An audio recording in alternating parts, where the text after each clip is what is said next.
National Business Initiative has what it is calling a groundbreaking report called Financing the Future, Gearing Transition Finance to Enable Economic and Social Inclusion. To expand on it is Gugu McLaren-Ushewokunze, Head of Economic Inclusion and Interim Head of Social Transformation at the National Business Initiative. Thank you, Gugu, for your time. I want to give you the opportunity right at the outset. As we say, it's Women's Month. We must be giving you the platform to talk about issues that really are affecting a large number of people still, in spite of all the years of working trying to uplift our women. So give us your key takeaways out of this report. Thank you so much for having me. And I hope that you will also have us back, not just in Women's Month, but certainly as we continue the journey towards gender equity. But I think this report is critical because one of the things that we see in this journey towards gender equity is we are making strides and we are taking steps forward. And it's important that we acknowledge the progress that we've made. It's also important that we acknowledge the work that still needs to happen. And one of the key elements of that is ensuring women's economic participation and women's economic inclusion. And this requires us to do a lot of deep thinking and deep work to understand the kind of barriers and challenges that women face in accessing opportunities within the economy. We see the impact that women, the impact of women in this space. We know that when it comes to unemployment, women suffer more with regards to that. We see with regards to women-led businesses that there are more challenges and more barriers that impact on women. And so if we're going to fundamentally shift and transform our society and our economy, we really need to look at structurally what are the changes that need to happen, what are the levers that we need to push in order to fundamentally change that. So this report is a culmination of a significant amount of research that included desktop research, that included interviews and focus groups with women-led businesses to get to the crux of what are those issues and challenges and what are those things that we can shift and change. Yeah. And I want to say that, we recognize that when you're able to have women participate in the economy and in the society, you see broad socioeconomic benefits of it. When women are earners and when women are making decisions and choices in their lives, being able to do so with economic power and with economic control, far-reaching consequences. Absolutely. And so that's why this report is very important. Absolutely. Because it details. Yes, please. I was going to come in and say, I shudder to think what my home would be like if my wife wasn't working or if my daughter wasn't able to work, for instance. So absolutely 100% correct. So let's jump straight into the initiatives, at least the key initiative that you're suggesting that could help us jumpstart this process and get more women economically active. Okay, thank you for that.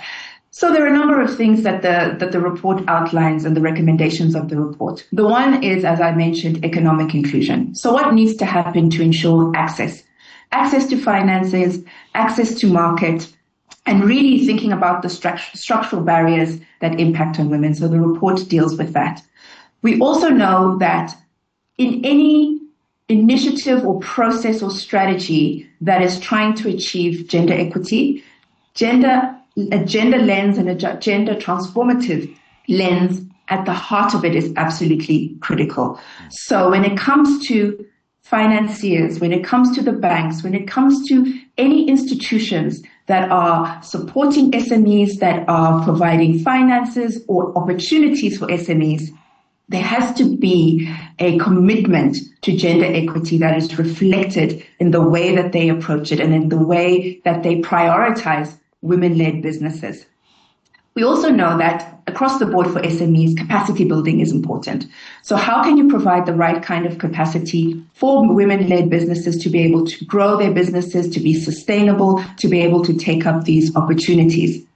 But we mustn't get too caught up in the trap of capacity building and training, which is what happens very often in these instances where we believe we continue to train and build capacity, but not without the opportunities that should follow from it. Yeah. So that enabling environment becomes really important around recognizing why women-led businesses within the context of climate change is so important, and the opportunities that come have to sit within the institutions that are decision-making, that are providing the funding, that are providing the opportunities. Yeah, I want to pick up on 2 points that you made. One is the emphasis on gender lenses, as you call them, in the people that are in a position to help women, to help women who are in business. That's one side. The other side is you are saying you also see a critical role for women-led businesses. How do you propose that that be addressed? And what role do you envision that they should play? So the reason why we focus on women-led businesses is, one, we know that when it comes to issues of climate change, women will feel the impact of that more significantly. And we've seen that in research and data across the board. So women will have a good understanding of where those issues sit and what the solutions for dealing with climate issues or challenges might be. Secondly, from a socioeconomic perspective, women-led businesses, when you have, as I mentioned, when women are economically included and participating, there is a ripple effect. So there's a UN stat that says, and it's always strange to explain it, but $1 in a woman's hand goes much further than $1 in a man's hand. So it speaks to how women use their money or their finances to have a broader impact.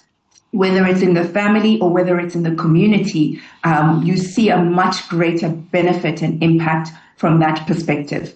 So from an equity perspective, and considering, that women make up just over the majority of South Africans and the impact of that, it's absolutely important that we view it in that light. And also in the context of climate change, it requires a lot of innovation and different approaches. And when you have more diversity in terms of approaching these, thinking through these interventions, thinking through these strategies, having that perspective is absolutely critical in how we're going to tackle issues of climate change. Yeah. I'm going to ask my wife when we get home, and I want us to do a comparison of $1 in her hand and $1 in my hand and see who's able to best make use of it. I think it's going to be an interesting argument. Before you go, I just wanted to address one other issue. You speak about access, and obviously that's an important part of any initiative to try to help women. But do you address in your report the inclusion of women in rural areas, given we know in South Africa, in the rest of the continent, the majority of women live in rural areas? Yes, again, this is an access issue, and it's how we think about providing opportunities to a wide range of women. And it's important that when, and a key element of this report is really targeted to banks and financial institutions that are working in supporting SMEs, as well as corporates who, as we know, are critical in terms of opening their supply chain to SMEs and suppliers. It is about recognizing the responsibility of ensuring that access and ensuring that we have the mechanisms in place to provide those opportunities, whether it's rural opportunities, urban, etc. It really is how can we use our networks, how can we partner, how can we build out a network to ensure that we're able to engage women across the board. If you think about a lot of large corporates that operate in communities within rural South Africa, they're always looking at building up local economic ecosystems. Yeah. And if you're able to do that with a gender lens, really targeting women and understanding how you can provide those opportunities for women-led businesses, there you will see a massive impact in those communities. So it really is about the commitment that these institutions make to be able to support and drive gender equity and really fundamentally drive transformation. Yeah, and I'd imagine you sharing your report as widely as possible, including, of course, our government people, right? That is correct. And we've done extensive work in sharing the outcomes of the report.